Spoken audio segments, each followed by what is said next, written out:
You can listen to the Canadian Gothic early and ad-free on Amazon Music. Include it with Prime. This was a nightmare. And I look at him sometimes and I say, Homer, I don't know how we got you back. And I couldn't believe that Cove Soda hadn't replied to you guys as of yet. They don't want to boycott. That's ridiculous. So I looked up Cove Soda phone. I found number 902. It's unlikely you'll find anyone who loves Donairs more than this guy. It's why they call him the Donair Beast. I love Donairs. I eat them all the time. You are listening to Keep Canada Weird. Handsome Aaron Airport. Often in TV shows, when it's a really big episode, it's the season finale. I feel like this is kind of like a season finale of Keep Canada Weird. Do you feel an electricity in the air? I feel I've been shook and shocked by this electricity. I'm anxious to get on with it. We've got serious business to handle tonight. Yeah, this is going to be a big one. We got a lot to get into, which will include keeping Canada weird by seeking out and highlighting all the unique and offbeat stories that played out across the past week. And there have been some really interesting ones, so I'm excited for that. But let's just start things off here a little slow with the unveiling of our special drinks. And I think this is going to open Pandora's box. I just have a regular hot tea. Okay, yeah. Nothing fancy. Yeah. It's an orange pico tea. I got some milk and sweetener in it, but I'm going to take a drink, and I always love tea. What do you got? I have just a drink of convenience tonight. I apologize. That's all right. I was leaving the theater tonight. I was in a show there tonight, and so I came running here to meet with you to record Keep Canada Weird, and I was starving. So I was like, well, it's going to be fast food tonight, and I ran through the Wendy's drive-thru in North Sydney, and with my drink, I did get a Sprite. So this Wendy's Sprite is my special drink tonight. It is not sugar-free, so I'm not going to drink all of it. Yeah, don't go nuts now. We need to keep you here on planet Earth. We don't want you dying of sugar infestation. Let's pass the mic to a listener named Steph, who's going to share her special drink. Hi, Jordan and Aaron. This is Steph from Littleton, Colorado in the States, and I have a special drink today that I'm going to share with you. It's our favorite zero sugar Cove Soda from lovely Nova Scotia. And I have the ice pop flavor, classic back to my 80s childhood. So I'm going to open it up here and take a sip. That's our littlest correspondent, Judah, there. Oh. That is delicious. Tastes just like my childhood. Okay. Judah in the background kind of freaked me out at first. I thought she took a drink of that Cove Soda and had completely lost her mind. Yeah, that's what I thought too. She had just made a Cove noise, whatever that would be. Well, that noise would maybe be the noise of anxiety because things haven't been well between Keep Canada Weird and Cove Soda. And this has been building up for several weeks. You said yourself last week, after writing them several emails, I wrote them emails, we've had listeners reach out. It's been radio silence from the team at Cove Soda. And you made, I think, the unprecedented step on this show is to announce that if things don't change by March 4th, it is both a ban and a boycott. A boycott on Keep Canada Weird staffers and listeners from buying Cove Soda, and a ban on mentioning the products on air. We still have some time between now and March 4th, but it has created this kind of uncertainty. When you see Cove Soda on the shelf right now, as a Keep Canada Weird purist, you're not sure what you're supposed to do. And that's why I want to play this little clip from a listener named Heather in the U.S., where I think she wasn't sure if she should buy it or not. And let's hear how that went. Hi, this is Heather from North Carolina. I'm calling now about the Cove Soda thing. I believe somebody else had called and said they saw Cove Soda here in the U.S., but I think it was more up north. I can't remember where. Well, I actually saw Cove Soda at our Target here in North Carolina. Now, I didn't get it, but I saw it. So it's down here in the South. But I hope you guys get in touch with them, and I hope they acknowledge you because, that's pretty rude of them, I think. So I think Cove Soda just lost out on probably selling a case of pop to Heather at Target down in southern U.S. Yeah, the important thing here is, I think, the distinction between banning and boycott. So, yes, the reason the boycott is so important is because a banning just specifically relates to this show, whereas a boycott expands outside of this show and reaches out not only to the listeners, but anybody the listeners can tell not to buy Cove Soda if they don't get back to us. So that's what we're waiting to hear. Yeah, and again, what this March 4th date has created is incredible uncertainty among all pop drinkers. But that brings us to our next segment here, and this is going to be a first for Keep Canada Weird. Of course, we have our correspondents who share news and stories and help us unpack and understand these stories. And, you know, they're very important to the show. We have the Keep Canada Weird Army, which is just everyone out there who supports the show.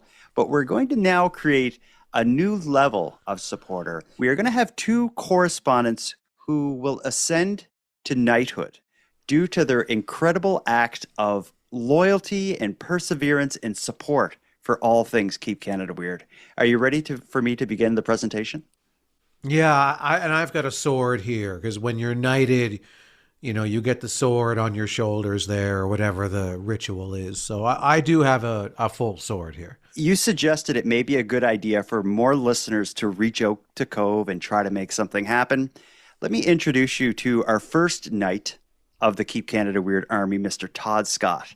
I got an email from Todd. He says, "Hey guys, a really long time listener here, and I got a Cove update. I reached out to the founder and 8 of the top Cove employees on LinkedIn. I even had to pay for a premium LinkedIn membership just for this cause. Below is the message I personalized and sent to each." And then he ends in all caps, "Let's go." Here's what he sent the founder and 8 of the senior Cove employees through LinkedIn. He says, "Hello, I wanted to reach out to you regarding the Keep Canada Weird podcast. These guys are genuine fans of Cove Soda and frequently open their episodes with a soda, and many times it's Cove. In fact, on their February 20th, 2026 episode, it opened with them talking about your brand yet again. They clearly love the product and speak about it authentically. This is a great opportunity for a grassroots partnership or even some sort of brand ambassador relationship. At the very least, it would be great to get the brand to acknowledge them and not let that kind of organic support fade."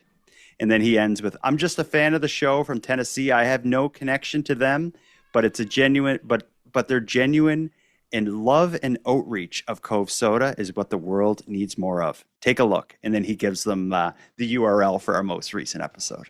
Oh, good. So what do you think of that? Did you expect that?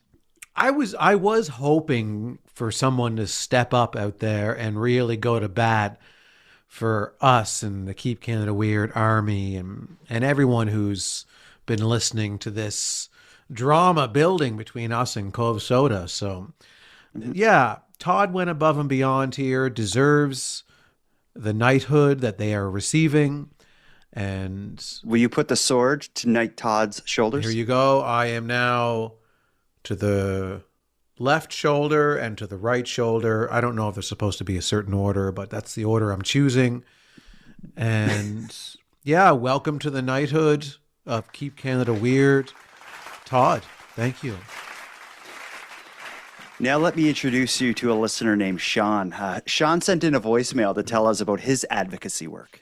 Hello, Aaron Airport and Jordan Bus Stop Bonaparte. This is Vancouver Sean. I was just listening to your episode. It's February 24th. And I couldn't believe that Cove Soda hadn't replied to you guys as of yet. They don't want to boycott. That's ridiculous. So I looked up on the internet, Cove Soda phone. I found number 902. Left a voicemail, and 10 minutes later, got a call back from a very nice guy named Ryan. Seems like a very small business, and asked me about Cove Soda, told me where I can get it here, and said that he had someone who did reply to you. So he seemed to think that somebody was on it. Hopefully he'll follow up and everything will be okay, because I'd like your relationship with Cove to flourish. All right. Keep Canada Weird. Speaking to you soon. Bye-bye. Aaron, do you want to put the sword to Sean's shoulders? Absolutely, because Sean really dug in deep there, really went behind enemy lines to actually speak to somebody on the phone, call, leave voicemails, communicate verbally with somebody. So, you know, Cove was getting it from every angle here. So this is, I knew we could trust the Keep Canada Weird Nation and Army and the listeners, and they really pulled through. Sean, my sword to your shoulders. the right and the left or the right, whatever you want. And I appreciate the work, and not just from Sean and Todd, but every listener that tried to write to Cove, or even just thought of writing the Cove but didn't get around to it. That counts. I'd like to salute you as well.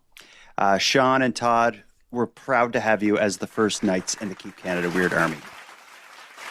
So the big question here, the elephant in the room, is, Aaron, did all of this end in any result? Are we ready to call off the boycott? Have we heard from Cove Soda? I can answer one of those questions. Just last night, as the clock was creeping towards midnight, I did get an email that surprised me. Subject, we want to send you Cove. The body of the email says, we're big fans of your podcast and absolutely love what you're building. We'd be so excited to send you some Cove Soda to sip on for your recording sessions or whenever you need a little refresh. No pressure at all. We think you genuinely enjoy it and would love to get it in your hands. If you're open to it, send over the shipping address and we'll get a package headed your way. The end. The end. Is this enough? Well, how confident are we that this is not a hoax? It came from a URL, like it was like a person's name at like covesoda.ca or whatever. So I'm fairly certain, but it does kind of have a bit of a feeling of like a form email though. So I wonder if they know what we're doing, and I don't know if they know what's at stake, but I haven't received any package yet. And they didn't request to not be boycotted in the email. So, I mean, I'm a little hesitant to, I think it's something. It's a start. It's something from Cove.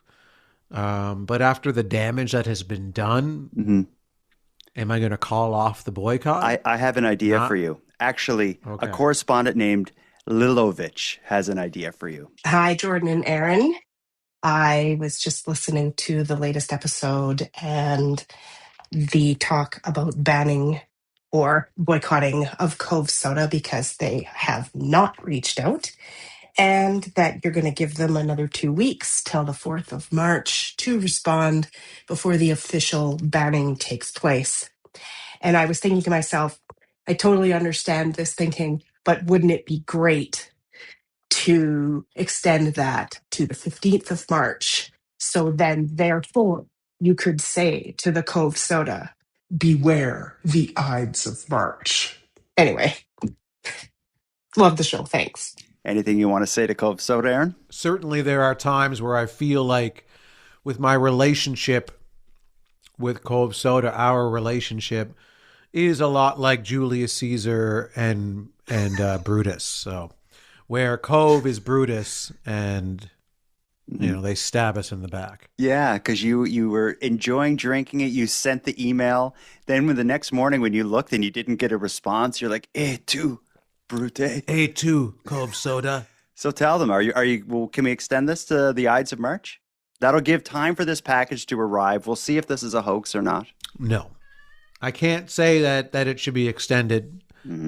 I think the boycott is still set for March 4th. Okay. If we don't get what we need from Cove Soda. So if the soda does show up by March 4th, that could stop the boycott. You better send it express, Cove. Yeah, you better contact Purelator and beg for mercy. So the story of what's happening with Cove Soda seems to be maybe a part of a beginning rather than an end if all things go as planned. So let's transition to another story that I think is going to be an end to something we've been covering. And this is surprising. I didn't expect to be talking about the Taco Bell in Mount Pearl, Newfoundland at the beginning of episode 203 on top of everything that's going on with Cove. But let me read you the latest update in this, and this is a big one. It looks like Mount Pearl's great Taco Bell traffic battle has finally been digested. After months of drive-through lineups, complaints, and ultimately court applications, we've all been waiting to learn what's next, and now we have it. Thompson and his group have officially dropped their legal action against the city over the Taco Bell drive-thru. Thompson says a steady decline in traffic has prompted him to pause any further legal action. But that said, the story isn't completely cooked. A serious Valentine's Day motor vehicle accident just outside the restaurant is still under investigation, and questions are up in the air about whether the drive-through lineup was the cause of the accident. But all this to say, Rod Thompson dropped the case, and the lineups finally, after 2 months, seem to be dying down. Yeah, and that was something that we expected to happen eventually, and I was curious how that was going to affect the momentum of any legal action, because if the traffic congestion eased, then certainly it would be a tough thing to fight in court, I think, because it'd be pointless at that the point. problem would be fixed. Yeah, he's arguing you need to enforce this, and if it's not there to enforce anymore, what's the point? But I think it just shows this Rod Thompson guy's quest, his journey, was for all the right reasons. He just wanted to get this problem fixed, and now that the problem seems to be dying down, he's like, I'm not going to waste any more time on these Taco Bell clowns or the Mount Pearl clowns. I'm proud that he stood his ground, because I bet you the city of Mount Pearl was not ready for this when he actually filed it, gets the Taco Bell files, is putting a case together. A judge is taking him seriously. I didn't get too deep into it in that article, but like I said, there was a pretty serious car accident that involved people going to hospital and everything right outside the Taco Bell on Valentine's Day. A lot of people will be going out to eat on Valentine's Day. I would be surprised if the lineup there is not connected. So, if something else pops up about this, we'll pick up this story. But for now, Rod Thompson's put it to bed. You would think of all days, though, for the traffic to ease up, even just for a day, it would be Valentine's Day, because normally on Valentine's Day, if you're going out to eat, you're going to a nice restaurant, you're going somewhere that is romantic. And certainly, although I enjoy Taco Bell, it is not somewhere that I would go with a lover. That is true. On Valentine's Day, because there's nothing romantic about what happens later on after you've had Taco Bell. Let that be the ad for Taco Bell. For most. I should clarify, for most. Okay. We've had a big introduction here, but that's because we had a lot to get into. We're so excited about the future of the show. Things are really looking up for us. So let's take a quick break and get on with the celebration by unpacking the week's weird news stories. As we just talked about Taco Bell and the long lineups, the amount of time you spend in a lineup, our first collection of stories will involve the passage of time. We'll get into some stories about the passage of time after this short break. Handsome Aaron Airport. We have one of those exciting two-part stories, a story that has a beginning and a definitive end by way of a follow-up. I always enjoy when we get into this. The story starts on November 28th in Quebec. A couple went public with a desperate plea after their 11-year-old Yorkshire Terrier named Homer vanished in Montreal. At the time, they believed he was abducted and feared the worst as he didn't have his medication. Here's the beginning of the mysterious disappearance of Homer the dog. Homer's family has been looking for him for more than 2 weeks. He's a beautiful little dog. He loves his home. He loved us. Isabel Pinsky says her 11-year-old mixed-breed Yorkshire Terrier, Homer, got out of her husband's parked car on November 12th near St. Kevin and Victoria in the Snowdon area. He's going to die without the proper medication because he has liver disease. Pinsky's daughter, Nancy Spielberg, came in from Toronto to help with the search. A witness saw a woman by Mackenzie King Park take the dog's leash and walk toward St. Catharines subway. They filed a complaint with the Montreal police saying the dog has been abducted and hope whoever has Homer will return him. I'm pleading with you, please. Just go to the SPCA. Give the dog back. Keeping up hope, their search continues with posters put up in the area and a social media blitz, which led to another problem. Spielberg says she was repeatedly contacted by someone who said they had the dog, offering no proof. Suggested that I send him $350 by e-transfer, and I said, no, I'm not sending you any money till I see the dog. She filed a second complaint with the police. CTV spoke to the SPVM, who acknowledges it's looking into 2 potential cases, one for possible abduction, the other for alleged extortion. I will not press charges to the people that have the dog. Just give it back to us. Homer is microchipped and therefore identifiable. This is a nightmare. Oh, there was maybe a time where I could have found like a drop of humor in like the presentation of that. But as a dog owner myself, I've brought it up. I think I've mentioned on the show that I have a sweet little girl here named Penny, who's the absolute love of my life. There are days where I don't get work done on editing and stuff because I just lay on the couch just kissing her nose, scratching behind her ear, and just telling her, like, Penny, I love you so much. And her foolish eyes just stare into me, and I think she knows what I'm saying. But anyway, with this lady, I feel a bit of her pain because I couldn't imagine what would happen to me if my little girl went missing, let alone me thinking someone abducted her. Maybe put the brakes on the Penny talk for a while. Is it getting weird? It's getting a little gross, yeah. Okay. Sorry, I get caught up in it. Yeah. So anyway, this is a sad story. You don't have to be a dog owner. Any pet owner is this is gonna pull at their heartstrings, because I can't imagine, with my cat Ken, I can't imagine if he got lost or was stolen, abducted. I don't know what that's what I was imagining when I first was watching this story. I was like, oh my God, like that would be me on the news, like crying and begging for anybody to bring Ken home. Like that's what I'd be doing. So the dog jumps out of the car when her husband had the dog somewhere. They must have like asked around, did anyone see a dog? They found a witness who said, I saw a lady with a little dog on a leash going towards the subway, which seems to be what led to the theory of the abduction. But this is so serious that this is all happening in Montreal. The dog owner's kid, who is appearing on the news with her, who's her adult daughter, comes to Montreal from Toronto to support her mother during the search. And I get that. Like when you have an animal, it feels like your kid. I've only had Penny for like 7 or 8 months, but I feel that kind of connection to her that I'd just be devastated if something happened. So I relate to this big time. But I said this story in this segment of the show is going to be about stories involving the passage of time. So let's get to the update on this one. So what we just heard, that news clip was from November 28th.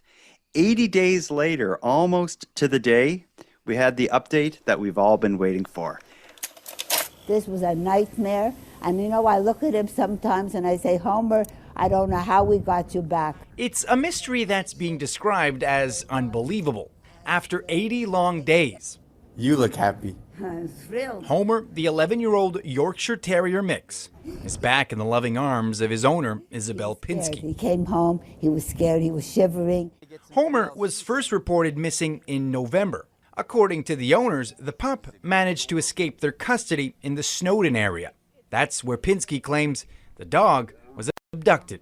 We used to drive up every single day, up and down Lovewell, Legary, all the streets looking for him. To go know that he's in the other end of the city. Dropped off at a nearby shelter in January, some 16 kilometers away from where he was last seen, Homer was found on the street by a bystander. It's real that microchip makes the difference to find back the owner. Identified by his chip, Homer was underweight, but in good health, according to veterinary staff. Making a difference in the life of citizens of Montreal or the Saskatchewan of Montreal is really something that is pleasing our team, and it's really warm, heartwarming. He's a good walker now. Back to their daily walks, Pinsky says while many questions remain unanswered, she would like to thank the Good Samaritan who helped her dog on its homeward bound journey.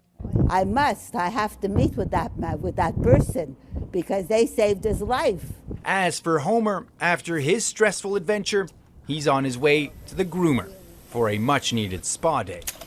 That was heartwarming. That Yorkshire Terrier has a great life. That woman is adorable, and she loves that dog. Yeah, she's awesome. Her dog's awesome. I'm wondering, though, how did the dog survive without its medication? Yeah, maybe they said the dog had a liver disease. Maybe it's not as bad as they thought. Yeah, I'd be 80 days, you would think. But maybe the liver disease would have progressed, but not like killed the dog. And they did say the dog was underweight, so maybe things were starting to turn bad. Maybe it happened just in time. Maybe she certainly put it in the first story where the dog had just been lost. She put a lot of urgency onto the fact that he needs his medication. He's going to die, please. She's desperate. She was desperate, and she just didn't want that outcome to happen. Now that we know the dog is home safe, we can kind of play around with this story a bit. Okay. You think she fudged? Do you think she bended the truth a little bit to the urgency of the medication in the first story to heighten people's ambition to find the dog? Well, let me ask you, would you blame her if she did? Of course not. No, I fully support it, but I'm just wondering what you think. No, I don't think she intentionally did it. I think she was just thinking, like she was probably panicking about all the things that could go wrong. I'm like, oh my God, his medication, he has a liver problem, like he needs his medication, he takes it every day. And a lot of medications that you take, every day, it's kind of to control symptoms and to keep things balanced and in check. So maybe she didn't realize that, like, if he misses the medicine for 80 days, he's not going to die, but he's going to start losing weight and this disease is going to progress. I don't think she intentionally did that. I think she was just putting it out there that this is a problem. I don't think she did anything wrong. In fact, I think she went so far beyond what most dog owners would do, and she did it out of love. I'm glad she got that dog back. And the two of them are adorable. I love when people look like their dogs, and she kind of looks a bit like a terrier. She had like this big kind of fluffy hair, and then every time it would show Homer, just the way the hair was on his face, I'm like, those two look alike. So you're saying she looks like a dog? I think she looks like a sweet lady who should be going to get ice cream. That's I think she'd enjoy some. She's adorable. Homer's adorable. I love a feel-good, happy ending dog story, but there's still the mystery at play here. Where was Homer? Yeah. I don't think he was abducted. No, it doesn't seem like it, unless he was abducted and then released just out into the streets. And it was, I think they said it was like 15 or 20 kilometers away where they found him. It's a good amount of distance. I can't imagine a terrier would go that far. You would think if the dog jumped out of the car and just ran off into a bush or whatever, it wouldn't travel 15 kilometers, even in 80 days. You'd think it would just kind of stay around that same area. So that's a little weird. And what else is weird? Maybe just a big coincidence. The first article that we listened to, it ended by saying, almost as an addendum, like it ends at the very end, there's this moment where they say, Homer has been chipped so he can be traced. And it turns out that that's what ended up leading them to find him, the fact that he had this chip. Like, I just thought that was a weird coincidence. So you think maybe the company that makes these chips that are embedded into our animals stole or abducted this dog on purpose in order to play out this scenario where the dog is lost and then the dog is found and identified with a chip that they make. So that it then promotes their chip company. I think you call that a false flag. Yeah. I don't know. I'm not going to say it. I'm going to say if so, that lady is the best crisis actor they've ever hired. No. I don't think the lady is involved. I think she's sincere. I think the company stole her, abducted her dog. And planted the story in the media and kind of massaged it to lean on the fact that they had a chip. It's an interesting theory. Without strong evidence, I'm not going to jump to a conclusion like that. I think it's just a coincidence of microchips and wandering dogs. I'm glad it has a happy ending, but let's move on to another story involving the passage of time. This one has to do with a parking ticket, but I don't want to read it. I've been reading too much tonight. Can you or anyone else at your compound get this? Yeah, I'll get the newsboy. I had gotten him some Wendy's as well, so he ate a Baconator actually. Yeah. He's like, well, we don't have those in the 1930s. Here he comes. Extra, read all about it. Ron Klicka parked in the wrong spot in 1987 and thought he got away with it. On December 7th, 1987, Ron Klicka illegally parked near a train station in Guelph, Ontario. Nearly 4 decades later, that decision caught up with him. On January 20th, 2026, Klicka received what the city of Guelph described as a final notice demanding payment for an outstanding parking ticket dated 1987. The letter warned that the fine could increase if it wasn't paid. Klicka, who now lives near Ottawa but lived in Guelph during the 1980s, says he was stunned when he opened the envelope. He assumed it must be a mistake, especially after seeing the offense date. But when he called the city's provincial offenses office, staff confirmed the ticket was legitimate. He owed $24.50. So he paid it. With a $10 late fee added, the total came to $34.50. Klicka says he doesn't remember ever receiving the ticket. He suspects it may have fallen off of his windshield or possibly been removed. He also moved out of Guelph for a period of time, which may have complicated efforts to collect. What makes the story even stranger is that the unpaid fine never surfaced when he renewed his license plates or his driver's license over the years, something that normally flags outstanding tickets. According to Amy Roca, supervisor of financial operations for legal and court services with the city of Guelph, every effort is made to collect court-ordered fines regardless of their age. Roca says Guelph currently has approximately $12 million worth of unpaid fines on its books. A city can use third-party collections agencies, add fines to property taxes, or pursue court action, though those options can be costly and resource-intensive. As for Klicka, he says he was surprised a $24.50 ticket could linger for nearly 40 years, and equally surprised by how much money municipalities are owed in unpaid fines overall. The story serves as proof that sometimes the long arm of municipal law has incredible patience. In the article, it mentioned there they could go after your property taxes or send you to a collection agency, and that could be resource intensive. I think for a ticket of this value, $24.50 plus the $10 late fee, bringing it to $34.50. Even that, if it involved sending the letter to this guy, answering his phone call when he called the office, like that alone probably took up, the majority of this ticket. I'm surprised they would go for it. If they have all of these unpaid tickets, say there's $12 million of unpaid tickets, and the municipality says, you know what, let's go after them and see if we can get them.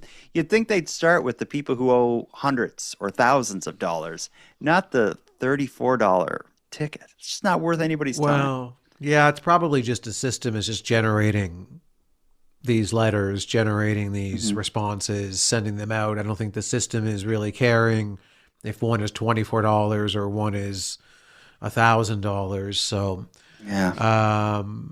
But yeah, I'm surprised that there's not interest that compounds on things like this. Because certainly, like with the government, with the CRA in Canada, if you owe taxes over several years, interest is accumulating on that balance owing over all those years, right? So, But I wonder if they would need to make a case, like prove that they notified him of this and all this. Because if they drop the ball, not notifying him sooner or having it flag on his license and registration renewals, he'd probably be able to get out of that. Like it'd be easy to make a case for I had no idea I owed these guys $24 from 40 years ago. Yeah. Maybe there's some legalities to that. I don't know. I don't work within that system. So, and I like to rip up parking tickets and ignore them. So, well, it is a kind of a precarious way to deliver a fine. They just take a little piece of paper, thin paper, and it's an odd shape. It's like long and skinny. They stick it under your windshield and, hope you see it. Yeah.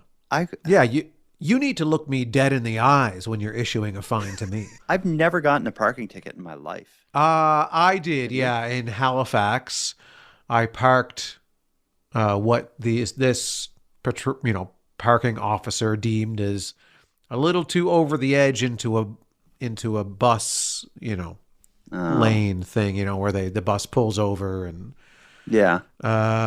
You paid it though. yeah, I think it came up on my taxes maybe or something, or there was some kind of thing it Okay. came up on, and I eventually paid it. But Yeah, I've never got a parking ticket. The interesting fine I got was and it was expensive. I think it was like $400. I got a fine for illegally crossing a CN rail line. I lived in this apartment building. Wow. I don't know if you know this story. I lived in an apartment building, and in like the back of our apartment building was like this big fenced off area where a train line, like railway tracks, passed. And on the other side of the railway tracks was like a Walmart and a Tim Hortons. And what would always happen is people would cut holes in the fence so they could cross the tracks and go to the Tim Hortons and the Walmart that was right there, rather than walking the much longer distance around the tracks. And I had no idea that it was like this big deal. The fence was cut, and I just walked through the little track one day, and then there was this thing that looked like a police car, but it was like a CN, Canadian National Railway officer guy, and he like stopped me and a friend, shout out to Sam, and asked us our names. And I wasn't trying to hide anything because I didn't think I did anything wrong. I told him my name, gave him my license, and then he wrote me a ticket, I think for like $400. And I ended up having to pay it. Wow. $400. That's a doozy. Easy come, easy go. Actually, it probably wasn't easy come. I probably had to work long hours and a horrible job to get that money. Yeah. But anyway, these are two interesting stories of the passage of time. Let's move on now to two WTF, bizarre, unusual Canadian news stories. These ones get heavy. And I'm glad you have already eaten fast food, because the first one that we're going to start with may make you hungry. Let's take a quick break. And when we get back, we're going to hear about the Donair Evangelist, a.k.a. the Donair Beast. Handsome Aaron Airport, I want to introduce you to someone. A Dartmouth man known locally as the Donair Beast has made it his life's mission to take Halifax's official food global. And yes, this guy is completely serious about it. Here's the story of the Donair Evangelist. Extra crispy, cheese on it, works. Sauce on the side, please. It's unlikely you'll find anyone who loves Donairs more than this guy. It's why they call him the Donair Beast. I love Donairs. I eat them all the time.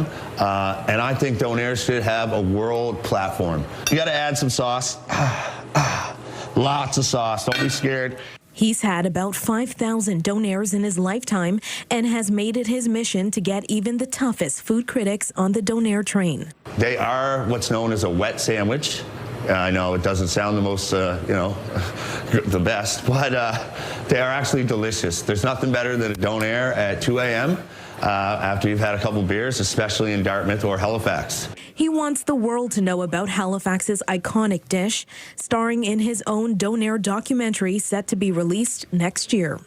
What people can expect with this documentary is absolute everything you need to know about a Donair. The story, where it came from, who made it, who taught people how to make it. In the meantime, he's keeping the spotlight here at home, where a Donair Fest in downtown Dartmouth will bring 4 popular Donair spots under one roof. They're all going head-to-head Saturday, February 28th, 1 p.m. to 3 p.m. Absolutely delicious, like nothing else you've ever smelled in your life. We need to get this out to the world. I think the whole world should know what a Donair is and should taste a Donair and make their own Donair. Do you support that kind of thing? Not really. No, I Like don't. what he's doing? I don't at all. The more I think about it, the less I support Why it. was he even on the news? Is it because of the documentary this guy's making? And I think it's self-produced. Like, I think it's a documentary that he's filming and starring in about Donairs. And then he's also organizing this Donair competition in Dartmouth. Yeah. It seems like this guy he's up to? just, and he's like, it'll be interesting. I wish people could people are only listening to this, but if you could Google the news coverage of this story and watch the guy eating a Donair, in the news coverage. It's disgusting. And the amount of sauce he puts on it, like he covers it in sauce. It's like, I don't think you like the taste of Donair. Like you're just putting all that sauce on. All you're tasting is sauce, but I don't know. It's just, it is. I mean, I like Donairs. I don't eat them very much. I mean, I have one maybe every couple of years or something. Yeah, this guy's had 5,000. That's way too many Donairs for anybody. No, he needs to talk to his family doctor and he needs to consult with a medical professional over these choices he's making. He's quickly killing himself. And I think it's gross. The whole thing's gross. Yeah. I enjoy his passion. I'll say that. And if this documentary, I don't know what the name, if they've released the name of it, but if this documentary ever sees the light of day, I will watch it more so as like an art curiosity piece rather than to understand the history of Donairs, which I bet you aren't that interesting. Like, I don't think it has this storied history. We've talked about Donairs on the show before, and I recall getting voicemails from listeners who were letting us know that they have them there in where they're from, but they call them Donairs or something. But I don't want to get into the history of Donairs. The big thing to say is that Halifax prides itself on being like the home of the Donair, which for people who are unfamiliar, it's like a pita. You have this kind of shaved meat that I think is like a beef pork mix with spices in it. You put maybe a bit of onions or lettuce or hot peppers, and then there's this sweet sauce that I think is like condensed milk and vinegar or something. But they're kind of a late night staple. Someone may grab a slice of pizza, somebody else may grab a Donair. It's a thing here that is celebrated by many. Will you watch the Donair documentary if it hits YouTube, I guess? No. In fact, I'm starting a boycott on this Donair documentary. I think no one wants to see this. If you want to eat a Donair, go out and eat one. But my God, this is too much. Let's move away from it then. We'll move on to our final Keep Canada weird news story from the past week. It's the story of another bizarre theft. You had the newsboy read one. I'll take this one on. You ready? Oh, yeah. For listeners of Keep Canada Weird, unusual thefts aren't only par for the course. It's like its own extended cinematic universe. From a copper Amelia Earhart statue to the prolific butter thefts and even the case of a missing horse's tail. However, this theft that we'll be discussing tonight is the most ambitious yet. On January 27th of 2026, in the rural municipality of Key West, which is about 96 kilometers southwest of Regina, Saskatchewan, residents experienced a power outage that lasted approximately 2 hours as Sask power crews worked to restore service. This restoration work ended up including a call to the RCMP when the crews realized that an energized and connected power pole was missing. According to Constable Gary Christopher, there were clear signs that a pole had been dragged through the farmyard and across a nearby field before being loaded into a vehicle. Tire tracks in the field indicated erratic driving, but once the vehicle reached the road, the tracks were no longer visible. RCMP believed that the theft may be linked to copper, as metal thefts are not uncommon. However, the theft of the entire pole and the transformer, paired with the significant danger involved in dealing with live wires, is unheard of. With a population of just 251 people and a density of 0.3 residents per square kilometer, the municipality has very limited surveillance and no witnesses have come forward. This investigation remains ongoing and police continue to search for answers as well as for a literal power pole. Who the hell would do this? Wow, someone who really wants the copper. It's like every time there's a theft of some kind and it's a weird thing and you're wondering why would they steal that? It's usually because there's copper in it and they want the copper and they're just thirsty for the copper. Yeah, but why steal the pole? Like, it seems like, you know, if there's copper, maybe there's copper in like that transformer thing that's connected to the pole and there'd be copper in the wires. But it seems like cutting down, there's a massive pole and stealing that would just make it so much harder. Even like to cut down the pole, then pull the stuff off it that you want and throw that in your truck. But to actually drag the pole out of there, when you see the power trucks like coming to like set up poles and stuff, they have specialized trucks to carry this stuff. Does someone have that in Saskatchewan where they're going around stealing telephone poles? Yeah, someone's got it, obviously. So that's what happened. I mean, who knows? Maybe there's some kind of specific reason that you and I, being people who have never stolen copper or the tops of telephone poles before, don't understand some of the complications that might come along with that. So somebody who does decided that, you know what, it's easier just to steal the whole thing. So then they cut the pole down, threw it into whatever vehicle that they had to carry it, or they dragged it, or whatever it was, and off they were, and they got the job done, and they got their copper, I assume. So, And the pole yeah. probably has some value. It is a big thing of wood, but I think it's treated with like this kind of tar or oil and stuff. So I don't think you could use it for typical wood stuff. No, you can't just burn it. No, because it would be like a power pole. They put some kind of stuff on it to prevent it from like rotting. That's why it's Okay. if you ever get up to a power pole and touch it, it's usually like a little like sticky and stuff. Like I don't know what they soak it in or do with it, but it is treated with something that you wouldn't want to burn it. You couldn't use it for woodworking. I guess you could use it in like maybe like a retaining wall or something, or use it in on your Yeah. property in some capacity. Yeah, they probably were like, I could use that pole as well. So why don't we, two birds, one pole?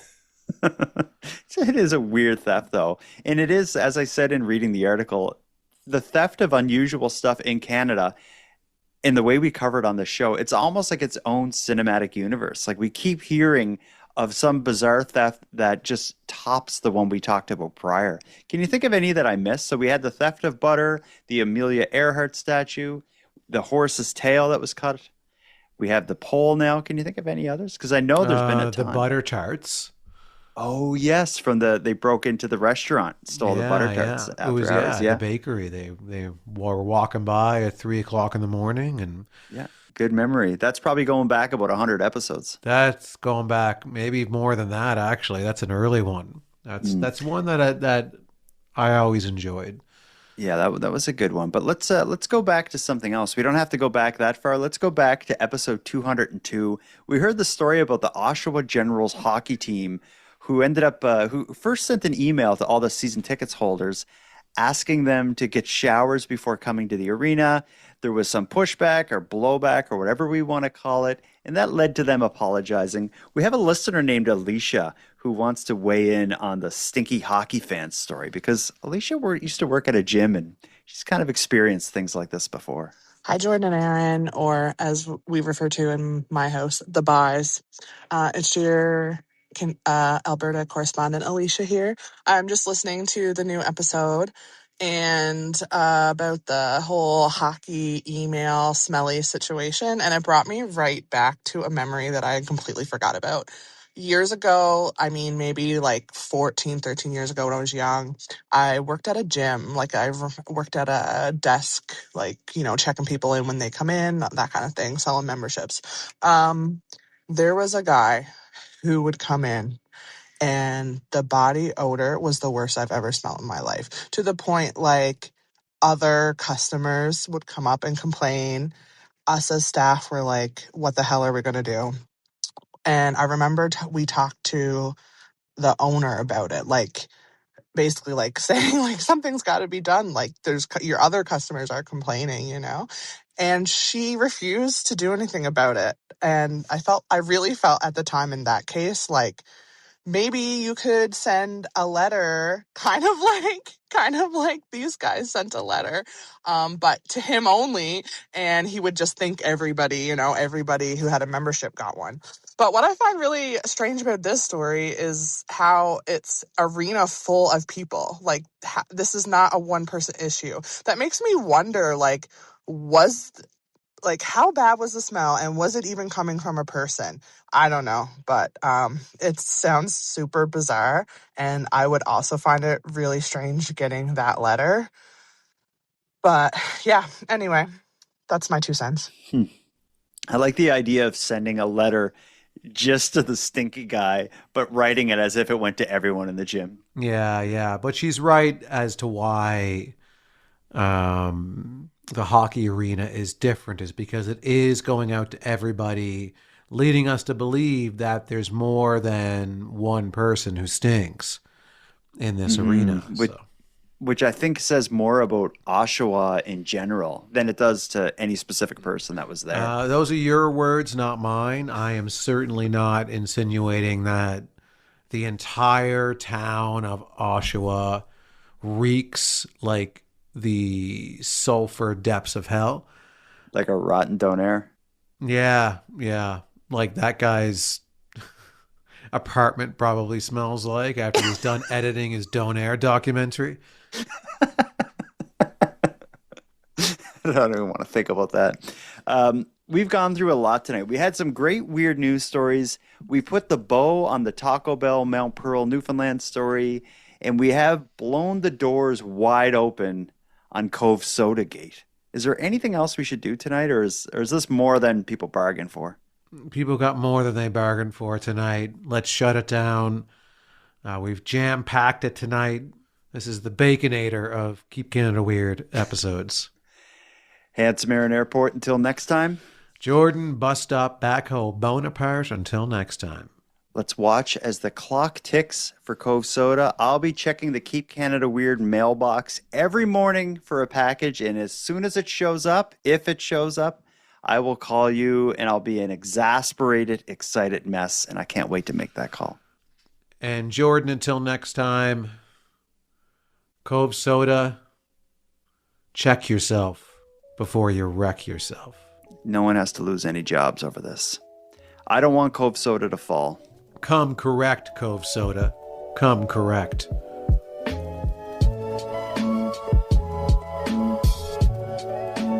I want to thank you for helping Aaron and I fulfill our mission to keep Canada weird. Now, if any one of you listening want to get more involved in what we're doing, we need all the correspondence we can get. So if something weird happens in your area, or if you have any thoughts on anything we discussed tonight, let us know about it. The best way to reach us is by using the voice recorder that can be found at thecanadiangothic.com/contact. Now, I'm going to start wrapping up the episode, but before we part, let us thank a few people. First of all, Aaron and I want to give a big thank you to all the correspondents who contributed to this episode. If your voice message was aired on the show, go back to thecanadiangothic.com/contact and fill out the form to claim your swag pack and Keep Canada Weird badge. We'll happily get it right out to you. Next, a big shout out to Unicole for the intro and outro voiceovers, and Monty Data, who provides the outro version of O Canada that you're about to hear. And then lastly, but most importantly, we have a massive thank you to every one of you listening, as without your interest and your support, this work would be impossible. And for any one of you out there who want to support the show financially and get more out of the show at the same time, please consider the premium feed.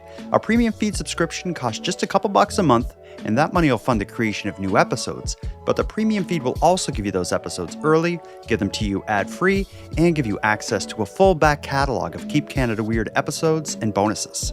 You can go premium at thecanadiangothic.com/subscribe. And even if the premium feed isn't for you, you can still support the show by simply sharing episodes on social media. That's free, and it's a big help.